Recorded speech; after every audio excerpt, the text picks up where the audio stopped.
Welcome to the KP Podcast, where we talk about the business of real estate. A podcast about leveraging opportunities, growing your business, and experiencing financial freedom. Here are your hosts, Keith Anderson and Pete Kamboukos. Welcome, everyone. Welcome back to the KP Podcast. This is Pete coming to you from the KP Studios here at the Forum in Chandler. And I'm riding solo this week without Keith. Keith is out there, as we mentioned before. Some of you might know he's getting married this week. So congratulations to him and his lovely bride, Anna. But we have got a very special guest this week joining us, Mr. Chuck Fazio. Chuck, how are you? Wow, man, this is awesome.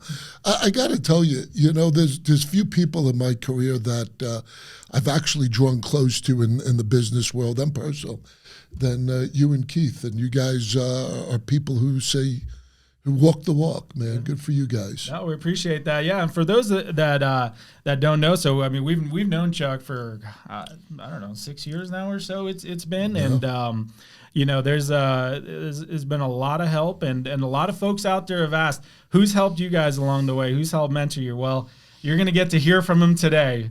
Mr. Chuck Fazio has been an integral part in everything we've been doing over these last several years.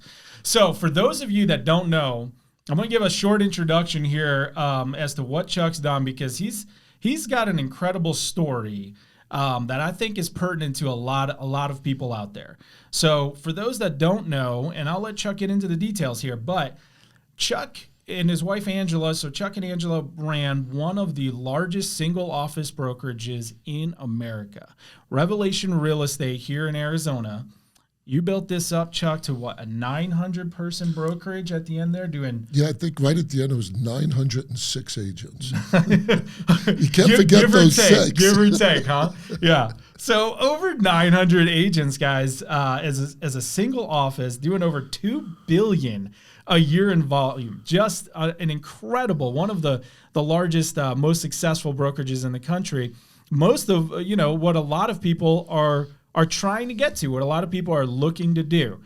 But Chuck then pivoted and made a move from there to eXp Realty, and that's what we're going to touch on today. So let's get into Chuck's story a little bit, because one of the things that connected you and I, Chuck, I mean, tell the listeners a little bit about where you started from. We're originally both from back east, from New York, so first time I met Chuck, we can, I could tell right away. Had that connection. I could tell right away. We got another New Yorker here. But yeah, you didn't start out in real estate early in life. No. I mean, tell the listeners briefly, how you started, how you got here, and then what led to Revelation. Yeah, I grew up working at nightclubs, then running nightclubs in New York. And, it's a completely different lifestyle. And I got to a point where I needed a change in my life. And a lot of my family already moved out to Arizona. And I never thought I'd leave New York, but I did. I guess God had a plan. So moved out to Arizona in the end of '98 without even having a job. And I said, what can I do to make a lot of money? Well, sell real estate. So I never even owned real estate. In New York, man, it was so expensive, and the taxes. Yeah. So, I went for my real estate license. Had no idea what I was getting into. And so I got my license the January of '99. Holy shit, I'm old. And once you got your license, clients were just lining up for you. Oh, lining up. They couldn't wait to work with me. Yeah, that's when the reality set in. Yeah. It's not about just looking at nice homes, and you quickly realize that prospecting and getting a lot of rejection takes its toll on you after a while. Mm-hmm. For sure. So, so I was a failure. I joined a KW, and for the first year and a half, kind of sold nothing. And Yeah. So came out with no job in the first year and a half, sold Yeah. nothing. So this is some lean times early on. Yeah, my dad used to say, "Go get a real job." Yeah, and there's a lot of new folks in the business that experience that, right? It's because I know for us as team leaders, we hear that probably more often than anything else. Wow, this is a lot harder than I thought. Yeah. I don't think people expect what real estate really is, and hindsight looking back, and what I tell all new agents, real estate is prospecting, it's marketing. Yeah. The sales part, anybody can learn that after the fact. Right. Showing homes is nice, but who are you showing them to? Right? Exactly. That's it. So you start off, like you said, it's not going so great.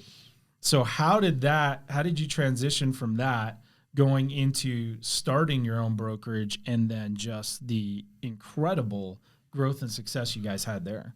Well, we gotta add in the key element to all of that, and that is when I met my wife. So I met her at Keller Williams, and it was her first day, and she couldn't stand me. I can't blame her, but I don't believe that. yeah, Chuck. I know. I got really good sales techniques. That's how I won her over. Clearly. Yes, I couldn't sell a house, but I could sell myself. So.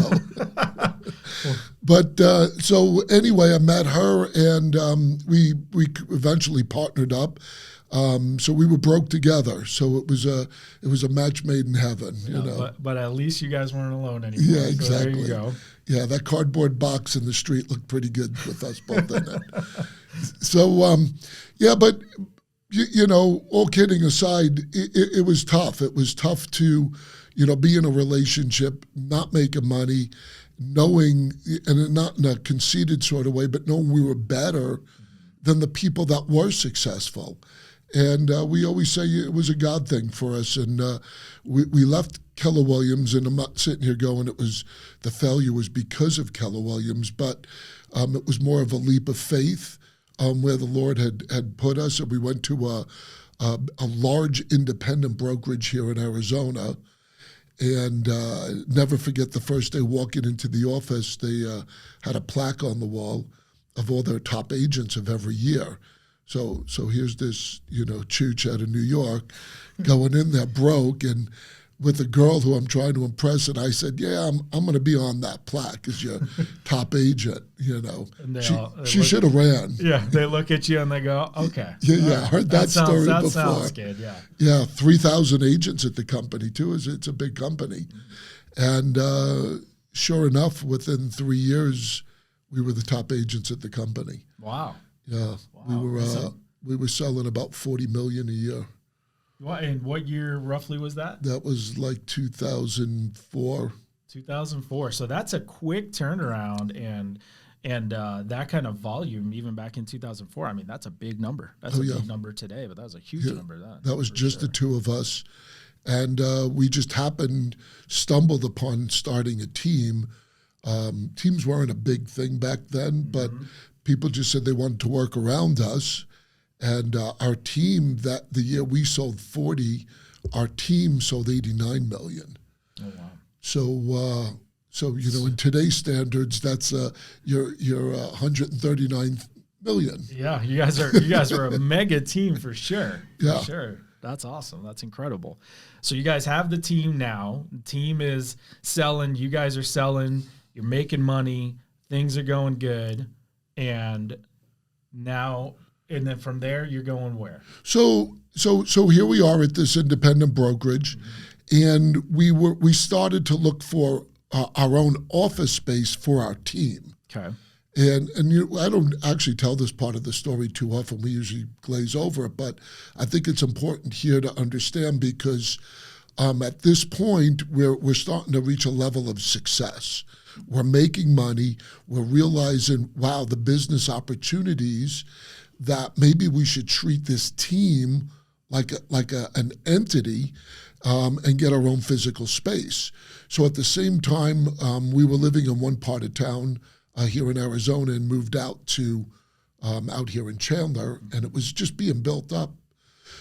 So we wound up moving, and there was nothing out here. So when we were looking for physical space, the owner of the independent brokerage that we were at said to us, why don't you guys open up your own office? And that, I wasn't raised a business guy, and that thought process never crossed my mind. And so we prayed on it and said, is that a direction we want to go? And the doors kept opening up, and sure enough, we bought a franchise of that independent brokerage. Not being business people, we didn't really understand what we were signing. Coming from New York, we do stuff on a handshake. Right. You just trust people. Thing. Yep. And so in 2005, we opened up the franchise office of this brokerage, just basically with our team of 14 agents. So there was no buildings out here, so we had to have a building built. And in the meantime, we were at an executive suite. Okay. Yeah. So not your own place in the meantime, but like you said, you took, and one of the keys I heard you say, like you said, doors kept opening, and you guys were open to these opportunities. And Yes. so you're looking, you're growing, and you're thinking that way. And Yeah, now, we have that entrepreneur spirit. right, which is key, I think, to a big part of this story too, because so many times I know we see it where people just get in their own way, and like you said, at least you guys were looking for those opportunities, looking to grow, and stuff kept happening. Even if it sounds like maybe you didn't know, exactly what you were doing with it, you're failing forward sometimes and getting there. So Yeah, that's a good way of putting it. We failed forward a lot, yeah, even growing in the real estate. yeah, absolutely. One of the quickest ways to get there. So now you guys you've got this franchise, and then how do you get from that franchise to your own independent brokerage and to where you were at the end? Yeah. So our first year, we're very relational, me and Angela. And our first year in a temporary space, we grew to 80 agents out of a temporary location. Because we treated the business like a business. We knew now we had a prospect for agents. And it was a constant grind and constant relationship building, and what could we do to come alongside to help agents. So we 80 agents the first year, moved into the new space, 7,000 square feet, and we kept building. But one of the things that we realized quickly was, and I'm sure you know this about us, we're very headstrong. I'm not a coachable person, really, by no means. But what we were doing is we were building something kind of contrary to the franchisor. And we quickly realized as we were growing, we became their competition. Interesting. And it was a very toxic relationship. Yeah, and that's something that I don't think most people take into account, or that you could probably even foresee. When you're starting out, you don't even know that's going to happen. So that's interesting. So now, okay, you're at the point, you're growing, you're determined, not headstrong, right? You're moving forward. You've got your convictions there. And you guys are growing, and as you said, you're becoming the competition here. So where are you guys going to next with this? So we started to realize some life lessons in business. So we were about 200 agents, which is still a good sized brokerage, but we were also hitting the downtime of the market. So now you're looking at around 2007, and financially we were struggling. And we got to a point of, can this brokerage sustain itself? But, we always know God's got a plan, and it made us open our eyes to the opportunities of not being a franchise. And that was kind of our saving grace to move forward. But we also signed, I know people out here are going to think I'm the biggest idiot. We signed a 20-year contract. Yeah, 20 years. Yeah, wow. Like I said, we're going back. I had no idea what we would do, and I just trust. I didn't look for anything. It was a 20-year ironclad contract, and this brokerage was making a crap load of money off of me while being my competition. That's crazy. 20. I mean, man, we can't even nowadays. We don't know what's going to happen next year. I don't even think it'd still be up. I think I should still be there right now. You're still Holy crap! tied Think to about it. You just made me think. I'd still be in that contract. That's true, huh? That's true. My goodness. And so you got a few years left. Yeah. So a 20-year contract. That's crazy. So you guys are looking this, and yes, for those of us that were there during the financial crisis, the catastrophe. Yeah, that was tough going. Something we'd never seen before, and a lot of people struggling. So you guys are starting to look at these other options now.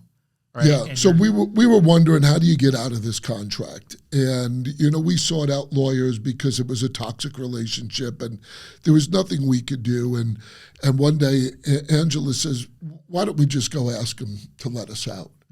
And I laughed because I'm like, there's no reason for them to let us out, and they're making a lot of money. And she says, you know what, I've been praying on it, and God said, just go ask them. And we did. We went to their office, sat down. I just looked at them and I said, I want out of my contract. And there was like a pause. I was waiting for the laugh. And they said, okay. And we joke around. We liken it to the story in the Bible about Paul when he's in jail, and then God just released the shackles and he walks right out past the guards. Yeah. So we like scurried out going, all right, is there like cameras somewhere? Are we on like Punk'd or something? Let's leave before they figure out what just happened here. Let's go.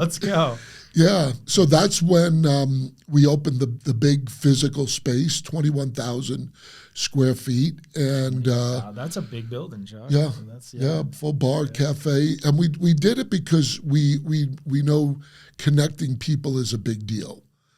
And we love our company. We really pour into it, and we kept building. And the crossroads that we got, Pete, that I like people to understand is, in this industry, and there's a reason what's going to segue to why EXP, but in this industry, although we're all in this business together, we're really not together.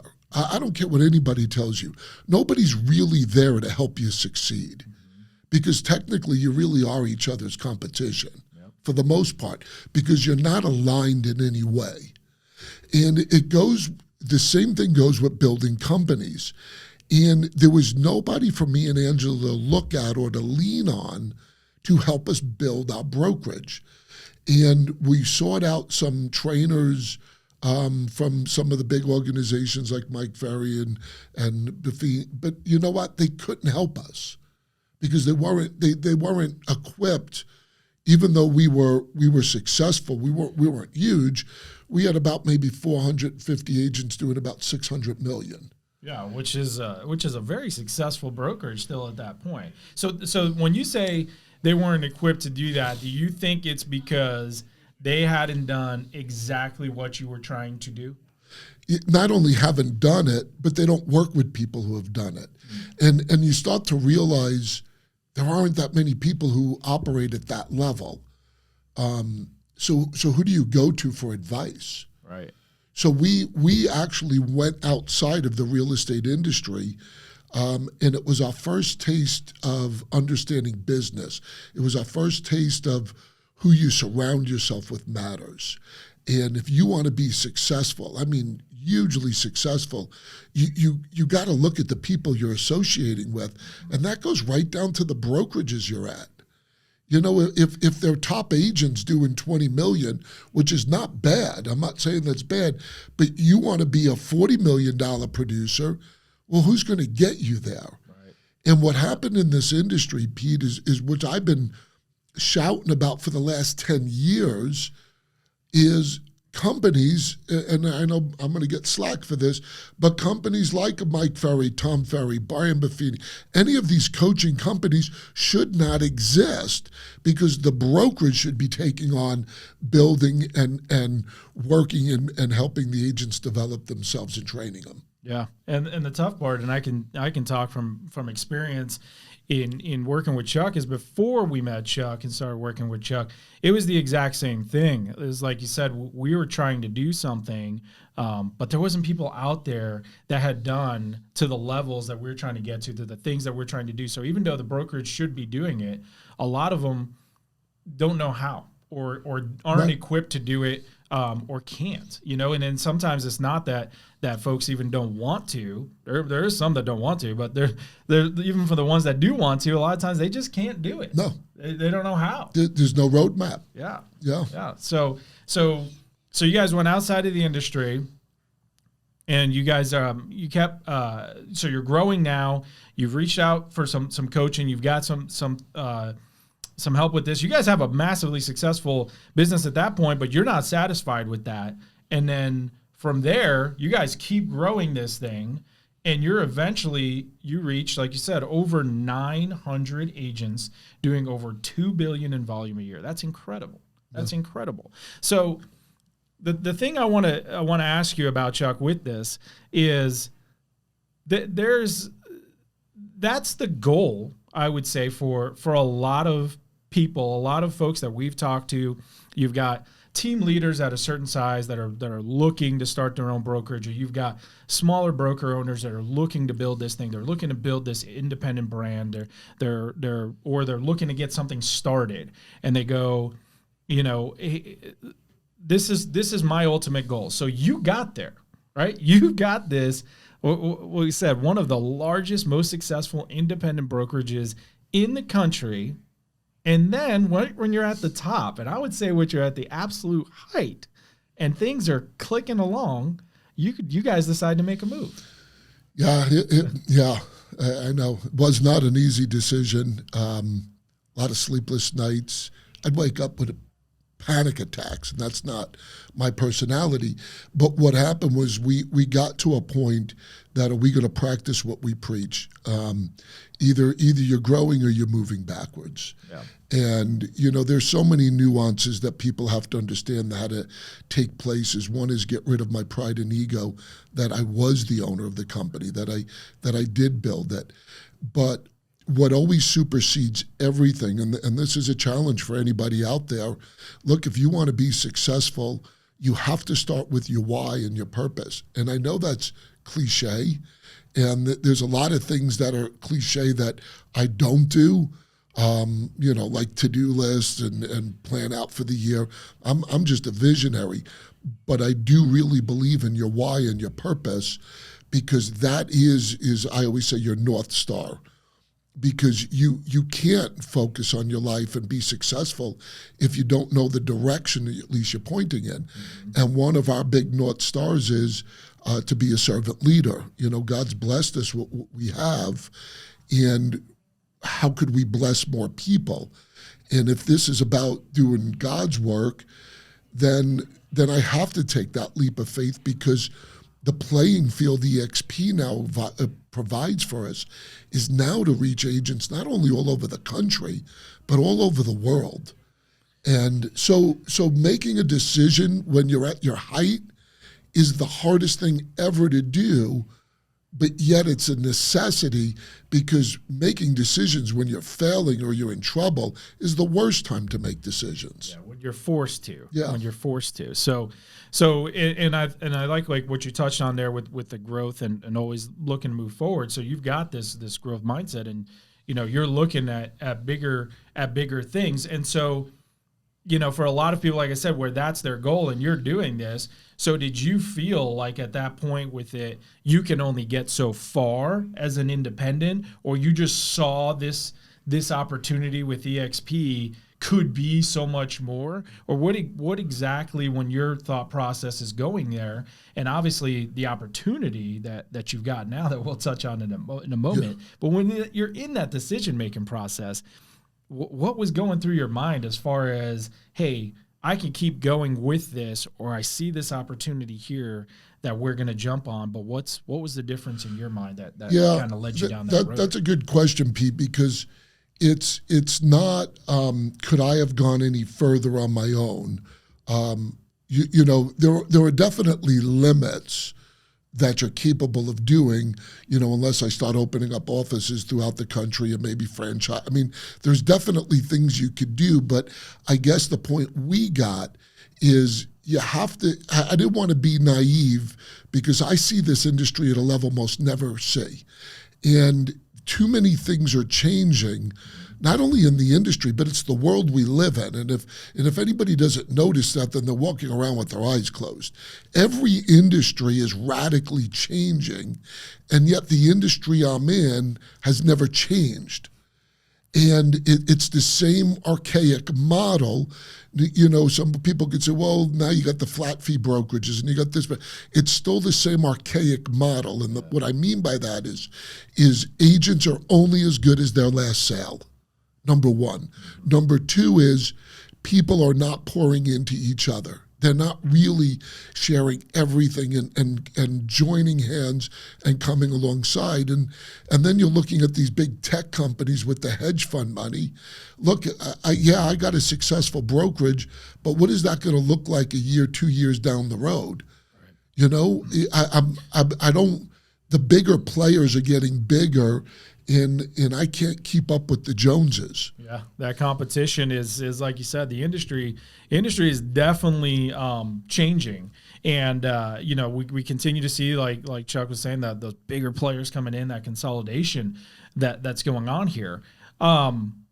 So before even that though, Chuck, so you've got that, and now you have the experience of being both a franchise owner and then going independent. So we've got listeners out there right now looking at their different options, thinking about, I'm ready to go to the next level. I'm ready to start building something like this. What's your opinion here between those? What's the differences? Which one was the better option? And we've got, for the folks thinking about it out here, which is the better way to go when you're looking at that decision? Yeah, and that's always great to have the spirit of growth and building. And like I said, where if you play under the typical model of, which I did, was, all right, I go from being a failure in the business to being a top producing agent to running a top team. Oh, the next logical thing is running a brokerage. Mm-hmm. Then do you decide to go franchise independent? Well, I went franchise because, you know, I always joke around. It's like McDonald's. You get a franchise, you get the fries and the buns, and the formula should be there. Yeah, the formula should be there, but typically the formula is there for most part, but one of the things that I quickly realized with a franchise is you as an entrepreneur, most entrepreneurs, I know especially for me, you're a thinker. You don't. Once you start to get rolling, you don't want to conform to what they're doing. And so although now, here's the funny thing, although you say you own your own business, do you really own your own business? Because you're under someone else's umbrella dictating to you how to make your burgers. Right. You're doing it their way. Yeah. Yeah. Well, that's Burger King. So that's the part with the franchise, and you become handcuffed. And I talk to a lot of franchise owners out there right now that want to move to EXP, and they go, we're handcuffed. We're like in jail. Yeah. And they got to wait for their jail sentence to be up. So the question is, it might sound good today, but mark my words, if you're a builder, down the road, you might regret being in that franchise. So then you go, okay, I'm going to go independent. Well, now you're going to have your own set of problems because now you're doing it on your own. You got to create everything, get your own systems. You know, I could help people build an independent brokerage, but just like myself, at some point you're going to go, okay, wait a minute. You cannot be naive or blind to the EXP model because it solves the problem. If EXP did not exist, I'd still have my independent brokerage. Yeah. So you believe there was nowhere else you could have gone or looked to do. You would have stayed with the independent brokerage if it wasn't for EXP. Absolutely. I don't know if I said it to you, Pete. I know I've talked to a lot of teams because I've coached and mentored a lot of them throughout my career before EXP really was even on the radar. And my wife could tell you, it's almost like I spoke prophecy into what we're doing, because I would say to team leaders, once I started to understand the business really well, that if I ever had to do it all over again, I would never own a brokerage. That I would build the biggest team under someone else's umbrella, and that I'd always finish it up with, but there's no umbrella to do it at. Yeah, there's no one at the level that you were trying to do that had the pieces in place to support that what you're doing right now to make it happen. And that's the same, and that's why I think it was so important to hear it from another perspective with you today, because we get asked that question. If we're being honest about it, other than, once we get to the big players and the big franchises out there, our team is bigger than a lot of the smaller brokerages, a lot of the independent brokerages. Bigger than most brokerages. Bigger than most brokerages. Not smaller ones. Right. And so they'll ask, well, how come you're not starting a brokerage? And we look at it, and it's like you said, share with us what's going on at EXP. What are you doing now? You came from having, the independent brokerage where you're growing like crazy. You've got this thing that you've built, which, guys out there, if we haven't mentioned before, that's where we came from. That's where we met Chuck, was this incredible brokerage that we were at. But EXP has taken everything to the next level. So what has been the big difference? What does your business look like now? What are you guys doing now? How does that compare to the independent brokerage and what you're building, your business that you're building today? So the one word I always use just to really simplify, what is the difference between eXp Realty and every other brokerage out there? The word is called opportunities. Opportunities you get at eXp that you can't get anywhere else. And they come in multiple forms. They come in stock. So just by doing what you're doing, you're going to get stock in the company you're working at. I actually just seen a post today go, well, I'm a KW and I just buy stock at EXP. Well, look, I don't want to be a jerk, but isn't that a little stupid? It's like I own a Burger King, but I'm going to go buy stock at McDonald's. Right. I mean, it just doesn't even, anyway, I don't even want to go there. but you got the opportunities of stock. You got the opportunities of growth through collaboration, through tiered partnership, where people have a monetary interest to make sure you're successful. Look, your own broker owner doesn't even do that for you. And then obviously revenue share if you want it, and then partnering up with the biggest and brightest from all over the country. That's what we're doing. Yeah. The other cool thing is, and I know I'm sharing what Glenn, the founder, says, is look, we're competing against the information society, the Zillows, the tech companies. You know what? Agents, take back the industry. eXp Realty, in all purposes, is a brokerage for the realtors. The realtors are the owners. And that's what they have to compete with. And we're going to have our own MLS system. I'm excited because I really believe one day we're going to have a one world MLS system, and it's going to be done through eXp Realty. That's incredible. Yeah. And we see, and that's what I was saying. I mean, this is all over the world. And so, and I think the other thing for people to remember out there is eXp, it's not like, for those that aren't super familiar with it, it's not franchises all around the country like these other brokerages. This is one brokerage, one ownership, owned by the agents everywhere. And it's just like you said, this is the first time where everybody's pulling in the same direction. And the brokerage that you're at actually has the resources and the tools and the things in place that actually help you with your business. So, we were on a call with somebody the other day, and they were asking us about how are you building your team and how are you doing this? And I know, Chuck, you see this every day. And I said, well, we've got a broker that has these pieces built in for us. I don't have to reinvent them. Right. I don't have to recreate them. And it gives me a huge advantage over people at other brokerages, because everyone that comes and works alongside us and gets to take advantage of these. And for us as team leaders, independent brokers out there that have come over, you've got all of these built-in pieces with the revenue share, with the stock purchase and the stock options that these folks can get. And it's changing lives. Group health insurance. I mean, we could go on for a long time, but it's truly changing lives. We're not only seeing it here, with our agents that are getting opportunities that they wouldn't have had before, just even if they're not looking to do certain things, just selling their real estate and then having, like you said, like you put it perfectly, the options. They can sell real estate anywhere, but this is the only place where they can have these other options. So, yeah, and I'm meeting agents from all over the country. I am forming relationships that I've never would have formed before. And we're feeling this, and I know, Pete, you're feeling this too. We're feeling this giant bond, this giant culture of connectivity, of literally pulling in the same direction. Yep. It's mind blowing, and a lot of people don't see that part of it until they get in.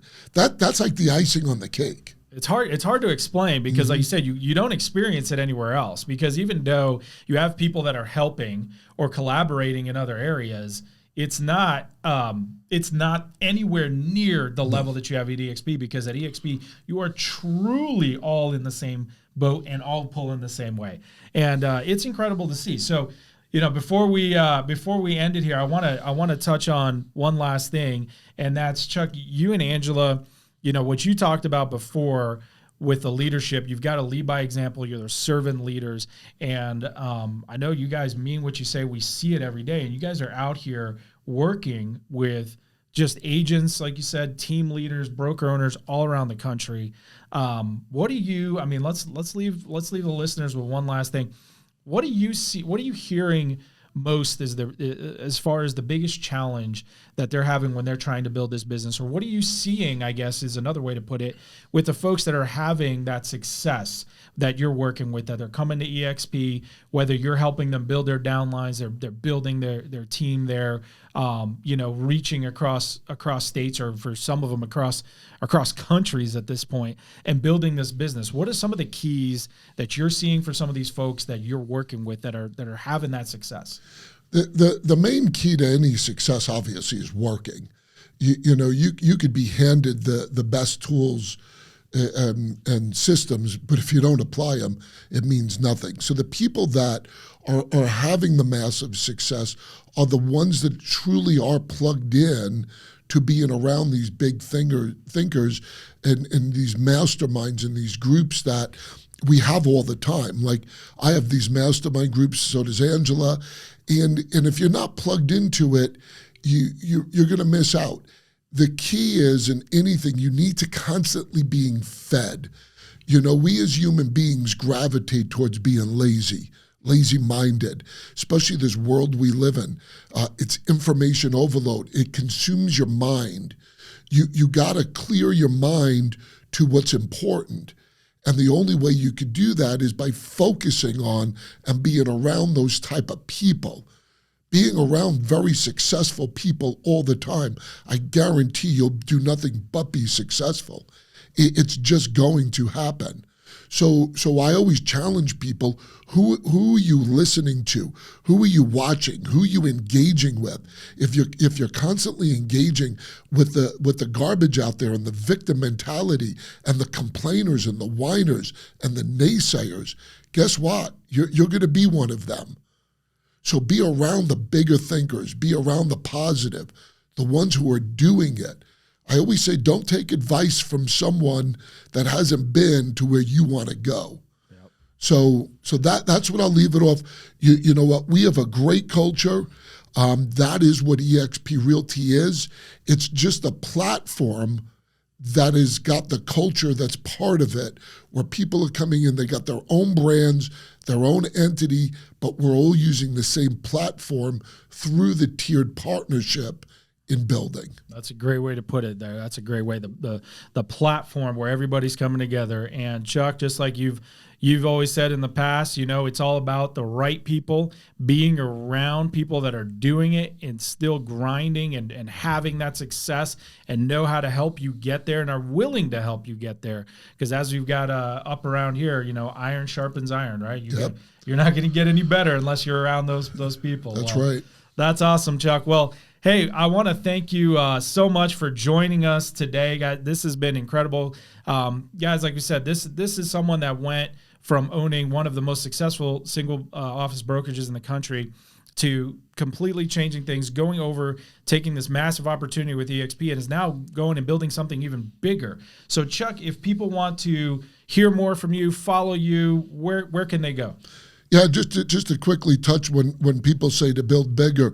So it took me 15 years to build 906 agents, where now I have the modern day team, is what I call it, at right about 4,000 agents, growing by 400 agents a month. That's leverage. Right. So, hey, people want to reach out to me. First of all, you can check out our web page to see who we are by going to theiconicpte.com. iconicpowercouple.com. Or you can check out our podcast. We do the Massive Real Estate Rebuild, which talks about our journey going from a large independent brokerage and our journey through EXP, the good, the bad, the ugly, and all the positives in between. That's Tuesday nights. And midweek Mind Freak, get your mind set, because the battle starts here. So just go to our Facebook page at the Iconic Power Couple, and you'll find all of that.